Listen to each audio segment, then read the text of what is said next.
Hello കൂട്ടുകാരെ, ഇന്നത്തെ പുതിയ വീഡിയോയിലേക്ക് എല്ലാവർക്കും സ്വാഗതം കേട്ടോ. ഇന്ന് പ്രത്യേകിച്ചൊന്നുമില്ല. രാവിലെ ഞാൻ ജിമ്മിന് പോകാനുണ്ട്. അപ്പോൾ ജിമ്മിന് പോകാനായിട്ട് റെഡി ആയപ്പോഴത്തേനെ നമ്മുടെ ഈ 35 മെഷീൻ്റെ പയ്യനുണ്ടല്ലോ, ഞാൻ വാഷിന് കൊണ്ടുപോയി വെക്കുകയെന്ന് പറഞ്ഞുകൊണ്ട് എടുത്തുകൊണ്ട് പോകുന്നുണ്ട്. അപ്പോൾ എനിക്കൊരാഗ്രഹം, അത് ഞാനൊന്ന് ഓടിച്ചാൽ എങ്ങനെ ഇരിക്കുമെന്ന്. അപ്പോൾ ഇത് നമ്മുടെ വീട്ടിലുള്ള മെഷീനല്ലേ, നമ്മുടെ സ്വന്തം മെഷീനാണ് കേട്ടോ ഇത്.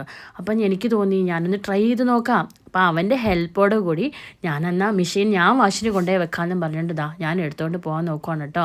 അപ്പോൾ എനിക്ക് തന്നെ ഒന്നും ഓടിക്കാൻ അറിയില്ല, അവൻ്റെ ഹെൽപ്പ് വേണം. അപ്പോൾ അവനോട് ചോദിച്ചു ഇത് ഞാൻ എങ്ങനെയൊക്കെയാണ് ചെയ്യാൻ പറ്റുന്നതെന്നൊക്കെ ചോദിച്ചു. അപ്പോൾ അവൻ എനിക്ക് സജസ്റ്റ് ചെയ്തു, ചേച്ചി ഇങ്ങനെയൊക്കെ ചെയ്താൽ മതി എന്ന് പറഞ്ഞു.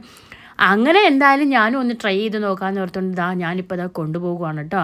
അങ്ങനെ കൂട്ടുകാരെ, എന്നെക്കൊണ്ട് ഓടിക്കാൻ പറ്റി കേട്ടോ. ഇനി ഇതിൻ്റെ അകത്ത് എങ്ങനെയാണ് പണിയെടുക്കുന്നതെന്നും കൂടെ എനിക്കൊന്ന് പഠിക്കണമെന്ന് ആഗ്രഹമുണ്ട്. അപ്പം ഞാൻ അവനോട് പറഞ്ഞേ ഇത് എങ്ങനെയാണ് പണിയെടുക്കുന്നതെന്ന് എനിക്ക് പറഞ്ഞു തരണം കേട്ടോ എന്ന് പറഞ്ഞു. അപ്പോൾ എന്നോട് പറഞ്ഞു, ചേച്ചി ആദ്യം വണ്ടി ഓടിക്കുക, അത് കഴിയുമ്പോൾ ചേച്ചിക്ക് ഞാൻ പറഞ്ഞു തരാമെന്ന്. അപ്പോൾ വലിയ സംഭവമൊന്നുമില്ല കേട്ടോ, നമ്മളിതൊന്ന് ശ്രദ്ധിച്ചിരുന്ന് കഴിഞ്ഞാൽ നമുക്ക് ഈസി ആയിട്ട് ചെയ്യാൻ പറ്റുന്ന സംഭവമുള്ളൂ. അങ്ങനെ ഞാൻ നമ്മുടെ വാഷിംഗ് പോയിൻ്റ് ഇതാണ് കേട്ടോ, നമ്മുടെ വീടിൻ്റെ ഒരു സൈഡ്, അവിടെ കൊണ്ടുവന്ന് അവൻ പറഞ്ഞ രീതിക്ക് എന്നെ ഓടിച്ച് എല്ലാം കൊണ്ടുവന്ന് ഞാനിതാ ഒപ്പിക്കുന്നുണ്ട്. ഇതിൻ്റെ ഇടയ്ക്ക് എനിക്ക് ജിമ്മിന് പോകണം. അപ്പോൾ എൻ്റെ കൂടെ ഒരു ചേച്ചി വരുന്നുണ്ട്. ആ ചേച്ചി വരുന്ന സമയം കൊണ്ട് ആ ഗ്യാപ്പിൽ ഞാൻ ഈ പണിയൊന്ന് ചെയ്ത് നോക്കിയതാണ് കേട്ടോ.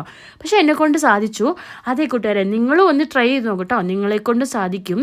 അപ്പം ഇന്നത്തെ വിശേഷം ഇത്രയേ ഉള്ളൂ കേട്ടോ. അപ്പോൾ അടുത്ത വീഡിയോയിൽ നമുക്ക് കാണാം.